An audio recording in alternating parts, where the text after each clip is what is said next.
It was a pleasure acting as the media sponsor for the August 29th Cuba event, along with all other co-sponsors. That is the Geopolitical Economy Research Group, Black Alliance for Peace, No Cold War, and Tricontinental Institute. The Canada Files concentrates on international issues and opposing Canadian foreign policy as an integral part of the US empire. Arnold August was the only Canadian panelist. He did not disappoint. On the contrary, he deconstructed the Canadian government and one alternative, quote unquote, left Canadian media support for a color revolution in Cuba.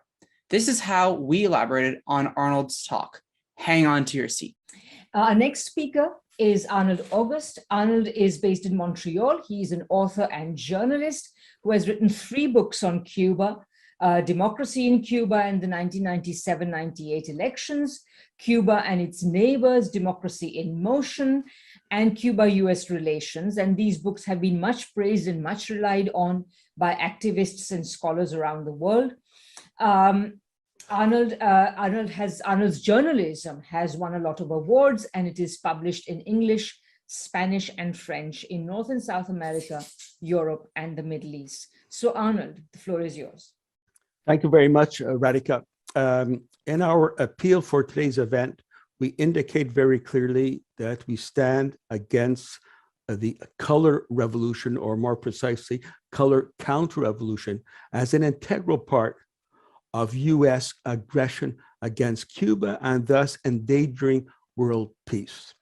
Now, I would like to just give one example, my example from Canada, about this issue of support for counter-revolution. But before saying so, I think it's important to take into account, once again, that on July 11th and 12th, there was very important violent activities that took place, plunder, looting,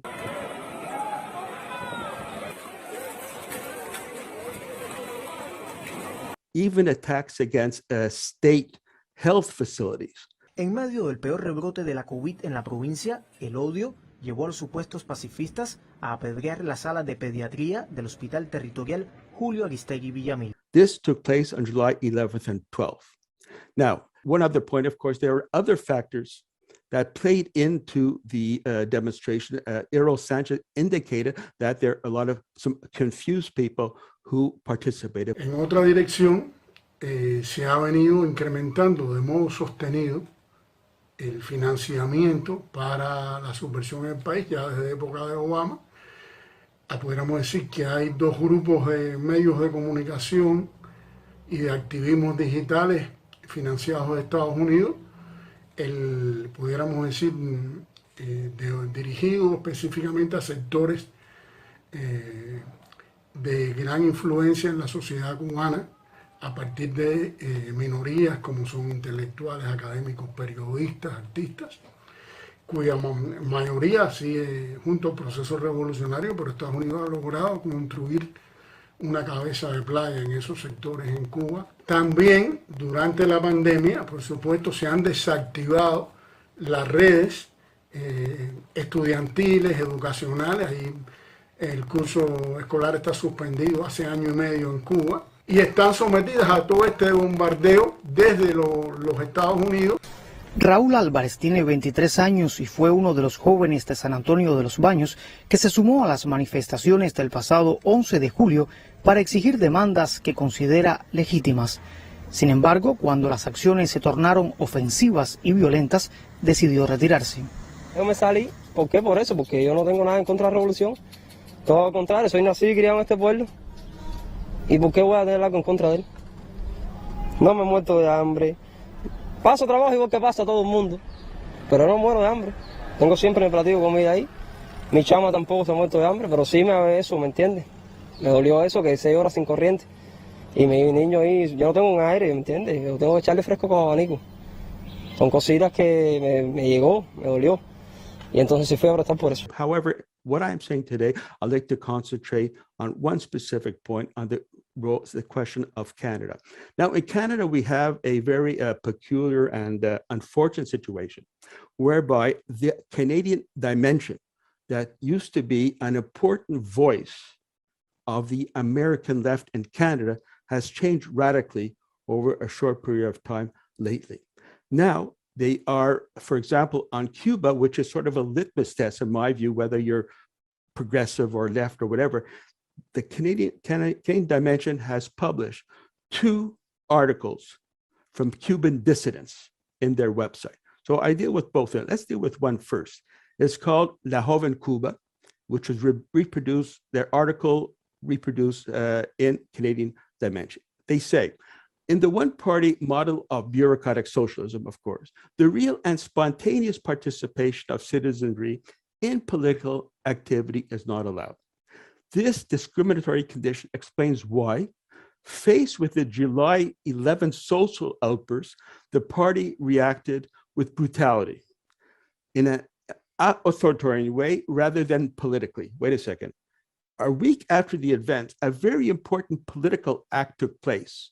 Helen was there, she can vouch for that, whereby 100,000 people in Havana demonstrated in support of its president and the Cuban Revolution and against the counter-revolution.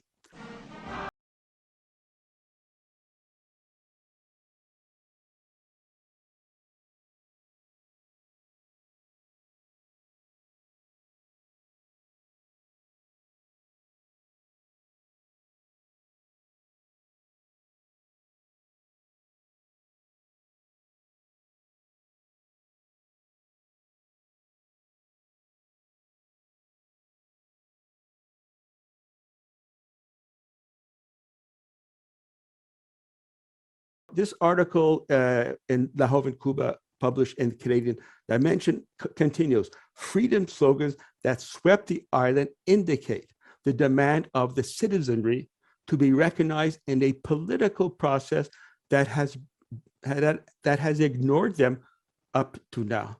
Now, wait a second. Where have you guys been? Where has La Joven Cuba been since 1959, after the Cuban Revolution overthrew a dictatorship, a neo-colonial stranglehold over Cuba, and began the process of developing real people's democracy, not just where citizens are just recognized, but where citizenry play an active role in their own revolution.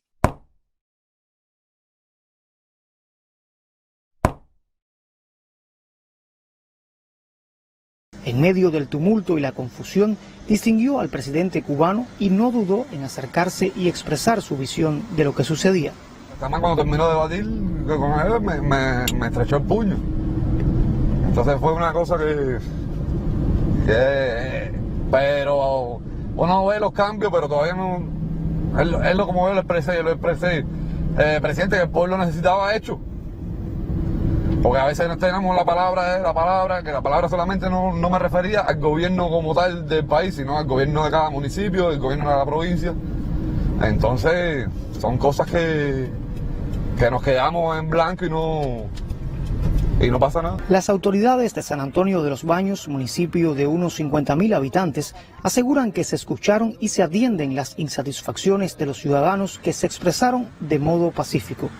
Entre las preocupaciones estaba el déficit de generación eléctrica, escasez de medicamentos y el inicio del proceso de vacunación, en el que hoy ya más del 90% de la población mayor de 19 años ha recibido la primera dosis de Abdala. Permanentemente hemos estado dispuestos a conversar con ellos y les explicamos, incluso cada uno de nosotros ha estado al tanto, atendiendo cada una de las inconformidades, porque había un grupo de ellos que no estaba dispuesto a esto, un grupo de ellos que se manifestaban violentamente desde el punto de vista agresivo en cuanto a la palabra, pronunciando palabras obscenas, pronunciando un grupo de consignas y frases que no están acorde a nuestros principios socialistas y que incluso agredían la imagen del presidente, la imagen de forma general de la revolución y de nuestros héroes. Y nosotros en todo momento siempre fue la iniciativa de conversar y el diálogo de paz con ellos y de atenderlo en cada uno de sus reclamos. Let's go on to their next gem. They say several governments and the European Union as a bloc have criticized the violent repression. Now, what were some of the other countries? Well, one of the other countries is Canada.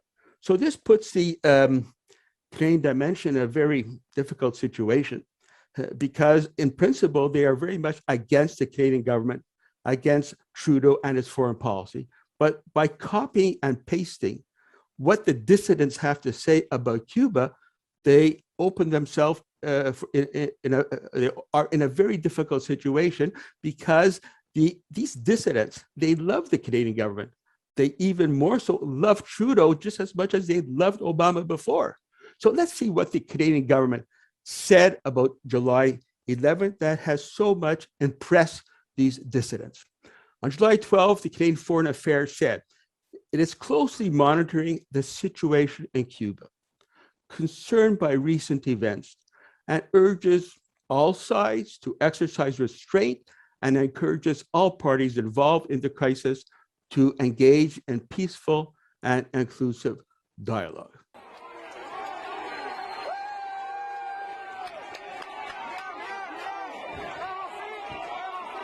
Lanzaron piedras y rompieron cristales de varias tiendas. De ellas robaron equipos electrodomésticos y bebidas. Okay. July 15, Trudeau said, we're deeply concerned by the violent crackdown on protests by the Cuban regime. Mr. Trudeau, do you not have diplomatic relations with Cuba? Why do you suddenly calling it a regime in the same way that Trump and Biden does? Regime's abuses. Cuban regime, Castro regime. Trudeau goes on, we condemn the arrest and repression by authorities of peaceful demonstration. We stand with the people of Cuba who want and deserve democracy, freedom, and respect. How nice of Canada. Now, on July 23rd, a phone call took place between Canada's Foreign Minister, Marc Garneau, and Cuba's Foreign Minister, Bruno Rodriguez. And the readout of that event by the Canadian government is as follows. Canada expressed its deep concern over the violent crackdown on protests in Cuba, particularly the repressive measures against peaceful protesters, journalists, activists, and arbitrary detention.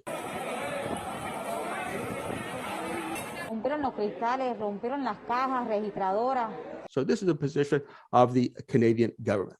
Now, let us deal with the second important dissident group whose article has been published in full by the Canadian Dimension. This one is called On Cuba. Here's what they say. If after these protests, the government insists that the only way to channel this unrest is through, they put this, established channels, in practice, that means that the avenues for handling these conflicts and needs close off or unacceptably narrow. So I'll just close by saying this. The other thing that they say is that a social uprising occurs when society is already broken. This is very close to what Biden said, no? Saying that the Cuban state is a failed state. Communism is a failed system, a failed state, a failed communist regime.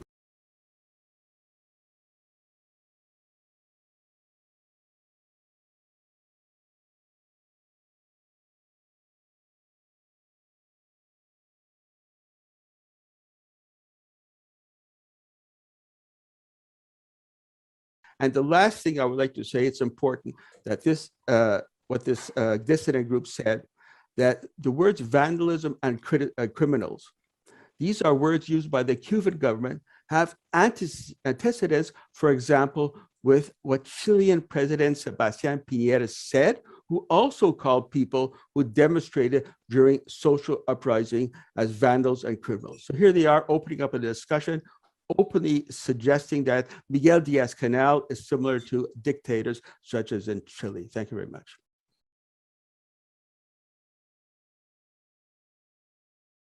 Chile is supposed to be one of Latin America's more stable democracies, a model for success since the country's dictatorship ended in 1990. But this brutal crackdown suggests the security tactics haven't changed all that much.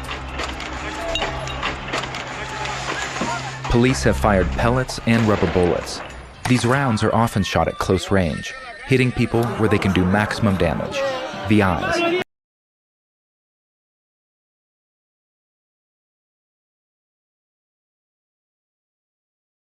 After all, it was Chile's president, Sebastián Piñera, who set the stage for the violent clampdown. Estamos en guerra.